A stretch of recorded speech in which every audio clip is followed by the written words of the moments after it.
ভর্তি হওয়ার পর থেকেই আমরা ফ্যাসিস্ট শেখ হাসিনা সরকারের বিরুদ্ধে আমরা রাজনীতি শুরু করি। বাংলাদেশ জাতীয়তাবাদী ছাত্র দলের আদর্শে অনুপ্রাণিত হয়ে শহীদ রাষ্ট্রপতি জিয়া রহমান, দেশনেত্রী বেগম খালেদা জিয়া এবং বাংলাদেশের বর্তমান প্রধানমন্ত্রী জনাব তারেক রহমানের দূরদর্শী নেতৃত্বের অতি বাধ্যগত হয়ে আমরা ছাত্র দলের রাজনীতি শুরু করি। এবং এই রাজনীতি করতে গিয়ে আমরা আমাদের ক্যারিয়ারে আমরা অনেক নির্যাতনের শিকার হয়েছি। শেখ হাসিনা এমন কোনো অত্যাচার নির্যাতন নেই যেটা আমাদের উপরে চালাননি। আমরা কারান্তরীণ ছিলাম দীর্ঘদিন। আমাদের নামে অনেকগুলো মামলা হয়েছে, প্রায় 20টার অধিক মামলা ছিল। এরপরে আমাদের অস্ত্র মামলা, বিস্ফোরক মামলা থেকে শুরু করে এমন কোনো মারাত্মক মামলা নেই যেটা শেখ হাসিনা আমাদেরকে দমানোর জন্য দেয়নি। এবং গুলিবিদ্ধ হয়েছিলাম এবং 1 মাস 28 দিন হসপিটালে চিকিৎসাধীন ছিলাম। টোটাল 10 মাস বাসায় আমি চিকিৎসাধীন ছিলাম। পরবর্তীতে আবার কারাগারে অনেকবারই জেল খেটেছি। জেলের সময়গুলো অনেক দীর্ঘ ছিল। সর্বশেষ 23-এর গ্রেপ্তার হয়ে 24-এর জুলাইয়ের ঠিক আগ মুহূর্তে আমি বের হয়েছিলাম। সেখানেও প্রায় 10 মাস 11 মাসের মতো একটানা জেল খেটেছি। এভাবে দীর্ঘদিন আমি কারা অন্তরীণ ছিলাম। আমার মতো ছাত্রদলের অনেক নেতাকর্মী এরকম কারা অন্তরীণ ছিল। আসলে আমরা তো 17 বছর ত্যাগ করেছি, শ্রম দিয়েছি, নিজের সর্বোচ্চ উজাড় করে দিয়ে দলের স্বার্থে, দেশের স্বার্থে, জনগণের স্বার্থে, শিক্ষার্থীদের স্বার্থে আমরা আমাদের রাজনৈতিক কার্যক্রম চালিয়ে গিয়েছি।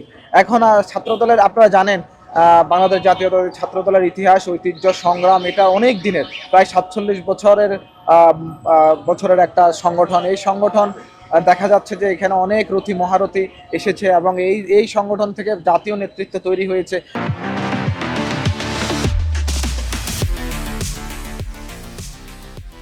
আপনি জানেন আমাদের দলে অনেক নেতৃবৃন্দ আছে যারা সাবেক ছাত্র দলের সভাপতি, সাধারণ সম্পাদক, অনেকে মিনিস্টার হয়েছে। এখানে আপনার একটা মেয়াদ উত্তীর্ণ হওয়ার পর একটা কমিটি শেষ হবে, আরেকটা কমিটি আসবে নতুন করে। এবং এটা একটা গতিশীল সংগঠন। এই গতিশীলতাটাকে আরও বেশি বেগবান করার জন্য, আরও দৃঢ় করার জন্য নতুন কমিটি হয়। তো সেই নতুন কমিটিতে আমরা একজন প্রত্যাশী হিসেবে, আমি নিজে একজন প্রত্যাশী হিসেবে আমি মনে করব আমার পুঁজি হচ্ছে বিগত দিনের আন্দোলন সংগ্রাম এবং সততা, স্বচ্ছতা, সংগঠনের প্রতি কমিটেড, দেশের প্রতি এবং জনগণের প্রতি কমিটমেন্ট। এবং এর পরবর্তীতে 5 আগস্টের পরিবর্তিত রাজনীতিতে পরবর্তী সময়ে আমার যে ধরনের সৃজনশীল উদ্যোগগুলো আছে এবং আমি সহ আমাদের যারা নেতৃবৃন্দ প্রার্থী আছে সবাই যোগ্য। তা আমি মনে করবো যে মানে পরিবর্তনের যে রাজনীতি, সেই পরিবর্তনটাকে আমরা গ্রহণ করে ন্যায়সঙ্গতভাবে আগামীর সুন্দর সমৃদ্ধ বাংলাদেশ নির্মাণ করব।